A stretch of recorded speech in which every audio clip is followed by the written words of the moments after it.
Capítulo 8 A Universidade.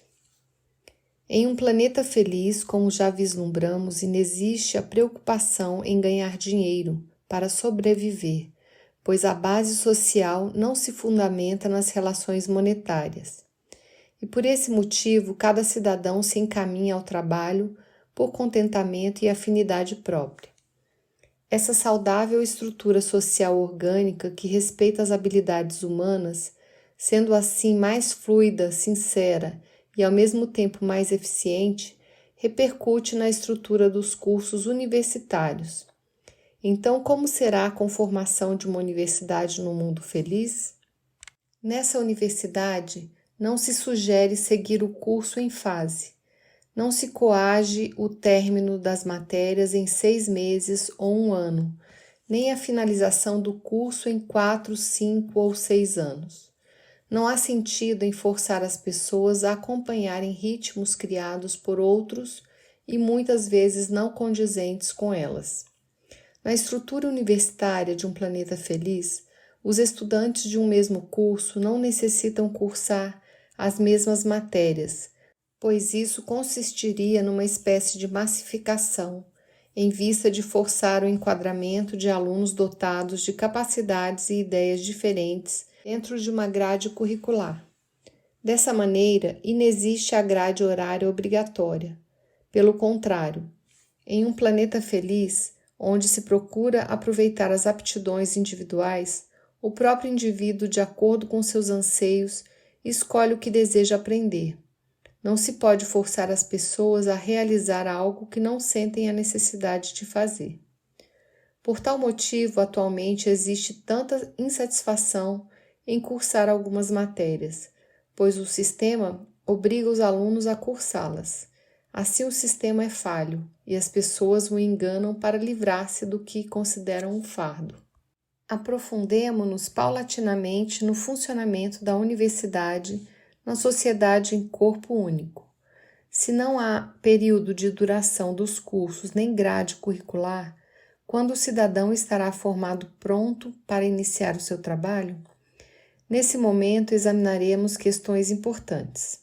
O sistema está organizado de forma a facilitar a manutenção e o crescimento em todo o âmbito social. Para isso, em uma sociedade harmônica, o estudo e o trabalho são integrados.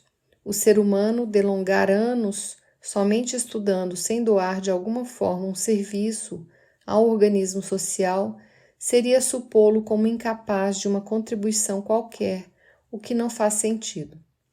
O indivíduo se dirige ao labor possível dentro de suas condições. Entre parênteses, em breve nos aprofundaremos nesse ponto. Se sente útil e, em decorrência de sua vivência no próprio trabalho, amadurece a visão do que realmente busca. Nesse processo, trilha as matérias que supõe serem importantes de se aprofundar. Assim, ele nunca estará formado. Em um planeta feliz não há diplomas. A formação profissional é contínua e progressiva. Em consequência, inexistem os nomes das profissões, tal como conhecidos na atual sociedade de posse. Na sociedade orgânica saudável, o trabalho e o estudo não se constituem algo aflitivo e entristecedor. Pelo contrário, são espontâneos e atrativos. Isso porque a curiosidade humana floresce quando não entorpecida por pressões coercivas, tornando-se naturalmente viva e contemplativa, o que possibilita o trabalho se traduzir tanto em busca de si mesmo quanto em busca coletiva. Dessa maneira, na universidade de uma sociedade sem manuseio de dinheiro, existe flexibilidade entre os cursos, o que acarreta em uma natural convergência entre eles. Um habitante com inclinação para ciências exatas trilha por caminhos de filosofia, música, psicologia e etc. Um outro com anseios pelas ciências médicas percorre por artes plásticas, engenharia florestal, física e etc. O cidadão traça seu aprendizado de acordo com suas aspirações. Cada um cria o seu itinerário, e a sociedade feliz consiste na sociedade capaz de possibilitar tal desiderato. a universidade converte-se realmente em um centro cultural de desenvolvimento humano, possibilitando condições de aflorar e aperfeiçoar os potenciais de cada cidadão. Agora reflitamos em um dos pontos principais. A universidade não se localiza em uma região física na qual simplesmente as pessoas cursam suas matérias, mas está inserida na própria estrutura social. O indivíduo afeiçoado aos automóveis se dirige aos departamentos nos quais possa se embrenhar nisso, e nestes locais constam cidadãos com propensão à engenharia, biologia, matemática, medicina, música, arquitetura e qualquer um que, com seus dons individuais, seja cativado por esses assuntos, pois todas as variações do conhecimento podem contribuir no processo de fabricação de automóveis.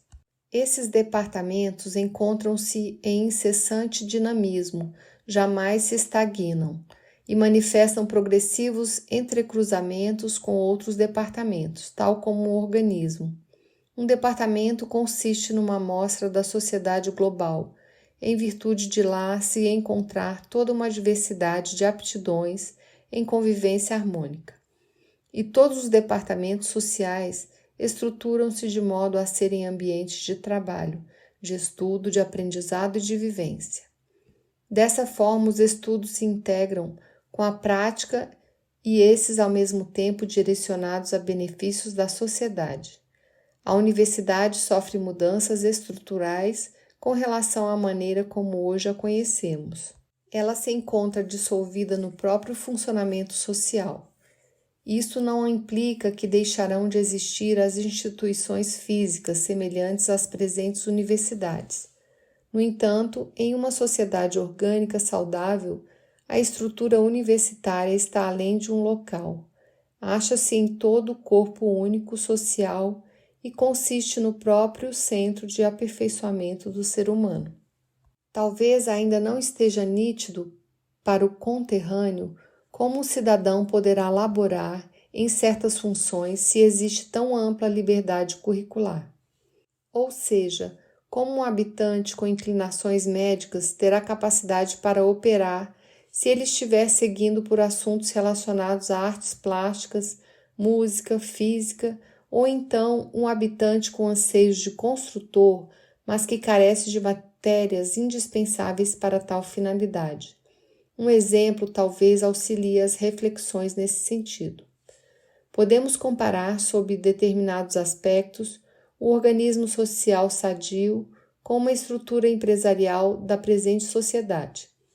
O indivíduo pode ingressar em uma empresa como um estagiário e lá ele recebe orientações de um responsável, capacita-se na sua função, aprofunda-se no funcionamento da organização, realiza cursos, aprimora-se e as funções se modificam em sintonia com seu progresso. Ele não obtém funções sem o merecimento e o preparo para tal, e dependendo das aspirações, da motivação, do esforço, do aprendizado e da capacidade, o indivíduo de estagiário palmilhará por diversas funções e poderá atingir o cargo da presidência. Algo semelhante, porém, em uma escala mundial e com uma amplitude que abarca todas as representações do conhecimento humano, ocorre em uma sociedade orgânica saudável. Suponha um jovem que deseje ser neurocirurgião. Dentro da universidade, ou seja, na própria estrutura social, haverá condições propícias para a jornada no sentido de seu ideal. E desde o começo, o jovem estuda e trabalha. O estudante inicia nos labores mais simples, o que favorece desde o princípio o desenvolvimento da humildade e da vontade, por meio da vivência em diversas ocupações. Nessa experiência, ele amadurece o conhecimento de si mesmo, se realmente tem buscado o que deseja. A partir daí, nascem o respeito e a maturidade para guiar outros que desejam trilhar trajetórias parecidas. E como a sociedade não se baseia na posse, mas principalmente na busca unida e gradativa de reconhecer a situação como é, entre parênteses, fato, Isso implica que a trajetória do futuro neurocirurgião também inclui tal desenvolvimento. Em outras palavras, seu aperfeiçoamento também abarca o aprendizado de reconhecer conceitos mentais e, em conjunto com outros indivíduos, exercitar o desapego e a busca pela essência do que investigam, pois, a partir desse processo, o jovem tem condições de aprender a vivificar atitudes em corpo único. Assim, o caminho que objetivará a neurocirurgia ou qualquer outro caminho intimamente está vinculado à melhoria integral do ser humano. Conterrâneo, a visualização dos pontos contidos neste parágrafo é muito importante. Por tal motivo, analisaremos o assunto por outra perspectiva, a fim de o vislumbrarmos mais nitidamente. Os habitantes de um planeta feliz, em face da convivência habitual na busca de uma harmonização de atitudes condizentes com os fatos, possuem uma consciência de que, se qualquer função do corpo único social primar só pelo conhecimento técnico do trabalhador e não pela melhoria integral do mesmo, a consequência será um trabalhador mais apegado aos seus pensamentos, técnicas e tendências, o que dificultará o progresso neste setor. Isso acarreta deformações com repercussões nos demais setores e em decorrência no organismo social como um todo. E assim, sutilmente, se retornaria a uma sociedade de posse. Em um corpo único social, o desenvolvimento paulatino do indivíduo, a partir dos ofícios mais simples, implica que a localização dos habitantes no organismo social cede-se por capacidade e merecimento. Em outras palavras, cada ofício na sociedade feliz é ocupado por um indivíduo que realmente possui uma bagagem de vivências progressivas, de maneira a conhecer o funcionamento e as dificuldades de tudo aquilo por onde passou.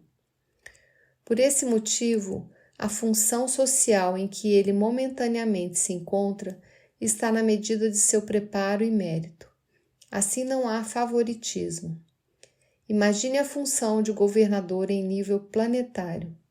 Se o governador não tiver capacidade para ocupar a função, ou se não a merecer por falta de amadurecimento nos campos do desapego e do amor, que desastre sobreviria a todo o organismo social. Essa particularidade de localização dos indivíduos em cada função social resulta no seguinte: em um planeta feliz já ocorreu a transcendência da democracia. Isso porque não são os habitantes que elegem os seus candidatos, muitas vezes sem condições de desempenhar a função para a qual se candidatam, por faltar-lhes capacidade e mérito. Cada ocupação em uma sociedade orgânica saudável está em acordo com a capacidade e o merecimento do cidadão, de maneira que não há saltos sociais. O cidadão trilha o seu caminho, ampliando assim a sua capacidade por meio do trabalho e granjeando o seu merecimento para novas lides, por meio do desenvolvimento do desapego e do amor. Já analisamos que em um planeta sem necessidade de dinheiro, o convívio universitário perdura por toda a vida do cidadão, ou, se preferir, ele nunca ingressa na universidade, em virtude de não se conseguir distingui-la da própria estrutura social. Vejamos então outros aspectos. Como se caracteriza a docência em uma sociedade feliz? Respire fundo e prossigamos. Num planeta feliz, o aprendizado de um indivíduo é orientado por um cidadão mais maduro na função, ou seja, alguém que já vivenciou, refletiu, identificou e aprendeu maneiras de interagir mais harmonicamente nessa área do conhecimento. Logo, nada melhor do que um professor com experiência para orientá-lo, e por meio dessa interação vivencial, ambos crescem. Torna-se a união da sabedoria de alguém mais experiente com a energia e a ânsia de um aprendiz. O convívio enriquece a ambos, tanto ao estudante quanto ao professor. E esse último, ao repensar as questões com seu pupilo, mais profundamente as descortina, reformulando concepções que lhe permitirão melhor desempenhar seus labores e prosseguir em sua busca incessante. O professor prepara o aluno para perceber por si próprio em qual senda deseja trilhar, sempre auxiliando a harmonizar os seus pensamentos, sentimentos e ações com o fato. Assim, o aprendiz desfrutará da convivência com o professor, enquanto esse último observará o progresso de seu pupilo por meio do seu interesse, dedicação, aprimoramento e amadurecimento humano. Na função em que o habitante transitoriamente se encontrar, haverá um outro mais experiente e responsável para lhe guiar no aprendizado. Concomitantemente, esse outro habitante investido da posição de professor, por sua vez, será um aprendiz em função social distinta, a qual ele optou por palmilhar. Ou seja, no planeta feliz, todos são mentores em determinadas áreas e neófitos em outras. De acordo com os caminhos escolhidos pelo aprendiz na estrutura social, os professores mudam. Imaginemos um aprendiz interessado nos fundamentos dos sons. Ele trilhou pelos caminhos da música, da física, na parte de ondulatória e acústica, da medicina, pesquisando sobre a fisiologia do aparelho auditivo, da arte no que tange à construção de instrumentos musicais, da biologia, realizando estudos comparados dos sons emitidos pelos animais, etc. Nessa jornada pela estrutura social, houve diversos professores. É interessante notar que eles, os professores, jornadeiam do mesmo modo. Contudo, apesar da movimentação humana no organismo social, que nada mais é do que saúde, existe ordem em toda a sociedade. Quanta beleza! O tutor, pelo convívio com seu tutelado, observará nele tanto o progresso técnico e a maturação de valores humanos, quanto as questões merecedoras de aprendizado e aperfeiçoamento. E, nesse sentido, o tutor auxiliará o seu pupilo em seu percurso. Por tal motivo, não há os modelos de avaliação massificada e pontualmente periódica nos quais se põe à prova o que o estudante absorveu, mas o processo ocorre de maneira vivencial e contínua. Isso porque o aprendizado se consolida no exercício de uma função social, juntamente com os auspícios do mentor, tal como atualmente acontece na relação entre o estagiário e o seu responsável. Assim, o aprendizado ocorre de modo verdadeiro, sem máscaras e dissimulações no ritmo do aprendiz. Até porque, se um estudante cursa alguma matéria em um departamento social, significa que optou por vontade própria, ninguém o forçou, de modo que o intuito seja realmente aprender. Na atual sociedade de posse, as avaliações, por mais que sejam reformuladas, terão falhas fundamentais advindas de um contexto social erigido na base ilusória da posse, o que gera competição e luta pela sobrevivência.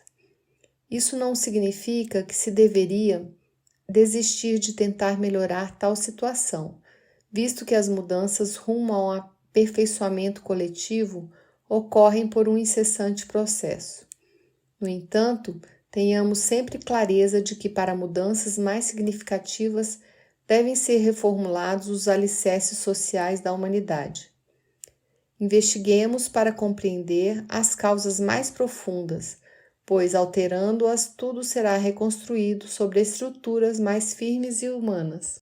No organismo social saudável, a universidade, os cursos, as matérias, a docência e as avaliações não se estruturam como na sociedade monetária. Na sociedade em corpo único sadio, como já analisamos, trabalha-se cada vez menos e se alcança maior realização, devido à grande e progressiva eficiência do organismo social. Em virtude disso, os cidadãos desfrutarão de tempo disponível para realizar outras matérias de sua preferência, ou seja, outras incursões nas estruturas sociais, aprimorando-se como ser humano e beneficiando a coletividade. Da mesma maneira, acontece na sociedade atual quando as pessoas, por motivos diversos, buscam espontaneamente outras atividades como artesanato, jardinagem, exercícios físicos, cursos de massagens, oratória e etc. Tais labores, em uma sociedade feliz, encontram-se disponíveis dentro da própria estrutura social, como se fossem matérias universitárias. Isso acontece devido à inexistência de um comércio para essas atividades. Os habitantes que estimam determinados assuntos se dirigem aos setores responsáveis por esses temas com o intuito de agregarem-se a outros afins, aperfeiçoarem-se, pesquisarem e auxiliarem de algum modo a sociedade. Conterrâneo. Talvez você tenha imaginado a possibilidade de determinados indivíduos não sentirem vontade de se aprimorar como seres humanos. Porém, essa visualização decorre principalmente das experiências adquiridas na sociedade atual. O ser humano, quando inserido em um ambiente harmonioso, propende ao aprendizado de algo. Uns se sintonizam com desenho, outros com pesquisas científicas, plantações, trato com animais, exercícios físicos, decoração, educação infantil, etc. Contudo, se o indivíduo não estiver localizado no organismo social, de acordo com as suas afinidades, ele não se sentirá plenamente ajustado e, em consequência, será tomado de desinteresse pelo aprimoramento individual. Ele se assemelharia, hipoteticamente, à célula de um organismo posicionada em região imprópria, o que lhe acarretaria desgaste precoce e menor sobrevida. Seria semelhante ainda a uma ferramenta empregada na atividade inadequada, com o consequente desgaste do instrumento. Aprofundemo-nos mais um pouco. Quais os motivos para o indivíduo, em relação às suas aptidões, se encontrar deslocado dentro do corpo social a ponto de originar uma apatia pelo aprimoramento? Isso se deve ao seu apego a certos pensamentos que o induzem a jornadas frustrantes no organismo social. Em nossa atual sociedade de posse, tais situações são corriqueiras, visto que o indivíduo, às vezes, por almejar maior salário, por pressão da família, por buscar fama e honrarias humanas, por influência da mídia ou por outros motivos, termina por escolher uma atividade que incompatibiliza com a sua convicção íntima, criando certa indiferença e comodismo pelo seu próprio crescimento. Assim, se há um ser humano desmotivado e desprovido da jovialidade, da curiosidade, do encanto sadio das crianças, então a intensidade da desmotivação é proporcional ao seu nível de apego e desadaptação. Nesse sentido, se a falta de vontade pelo aprimoramento está intimamente vinculada aos apegos individuais, isso significa que, em um planeta feliz, tais acontecimentos são gradativamente menores, visto que, na sociedade feliz, os integrantes, desde as crianças, devido à própria organização do sistema social, exercitam o hábito de se desapegarem de seus conceitos e de buscarem, em conjunto, o reconhecimento dos fatos para agirem em harmonia com esses. E se houver algum indivíduo não ajustado, os componentes dessa região do organismo social, juntamente com outros incumbidos de tal função, se unem ao indivíduo e investigam os possíveis motivos do desajuste, procurando identificar os apegos indutores da inadequação e, unidos, concebem maneiras de tais apegos serem encarados e trabalhados. Assim, um organismo social saudável é aquele capaz de se autoexaminar por meio de seus componentes e disponibilizar maneiras de transpor o que prejudica cada indivíduo de ser cada vez mais pleno. Portanto, os cidadãos não se encontram desprezados na luta em busca da felicidade por tentativa e erro, mas sim possuem o auxílio do corpo único social de modo que o desenvolvimento humano torna-se um caminho paulatinamente mais eficiente. Tem-se acima uma sociedade em corpo único. A felicidade de um componente encontra-se ligada à felicidade coletiva, pois todos almejam um organismo social saudável. No planeta feliz, todos se abrem sem apegos às suas imagens, medos, frustrações, incertezas, defeitos e unidos investigam as bases mentais nas quais alicerçam as suas tendências, de modo a atingir gradualmente um nível mais profundo do corpo único social. Quando se busca o desapego de diversos conceitos arraigados, propende-se a uma unidade social. Em um corpo único social, os habitantes repensam continuamente em costumes que a nossa atual sociedade já fixou como concluídos. Conterrâneo, procuremos nos livrar de pensamentos obcecados e cristalizados que repudiam o novo, de maneira que a inércia mental se resuma ao mínimo possível. Para isso, devemos nos habituar à constante destruição de algumas partes da construção mental para reconstruí-la em alicerces mais vigorosos. Até mesmo nas questões supostamente prontas, faz-se necessário o repensar. Ao relacionar a sociedade presente com a sociedade em corpo único saudável, os habitantes dessa última são mais abertos, conscientes, preparados e reflexivos. Ventilemos ainda outros ângulos sobre o aspecto da estagnação. Como a universidade, ou se preferir, a estrutura social do planeta feliz, fundamenta-se num dinamismo incessante, experimentando contínua reestruturação espontaneamente, desenvolve-se nas pessoas a atitude de não arraigar pensamentos e formas de agir. E como os cidadãos de seu entorno constantemente se comunicam procurando reconhecer apegos, resulta que os indivíduos não conseguem cristalizar as suas mentes, pois tudo ao seu redor é reformulado. Seria como residir em uma habitação onde, de maneira ininterrupta, tudo sofre alteração. Os móveis, as disposições das paredes, a arquitetura, etc. Seus habitantes incessante e naturalmente reformulam suas visões sobre a casa. E é algo normal esse contínuo vir a ser, do mesmo modo que encaramos com normalidade o contínuo dinamismo de nosso corpo. A cristalização nos departamentos sociais significaria a própria desestruturação da sociedade. E como já vimos, a cristalização interliga-se diretamente às formas de apegos individuais. Então, na sociedade em que os cidadãos trabalham, almejando uma progressiva não-posse, inexiste cristalização, mas sim um constante remodelamento dos departamentos, com vistas a uma estrutura mais consonante com uma sociedade orgânica saudável. E isso acontece em todos os departamentos sociais do planeta.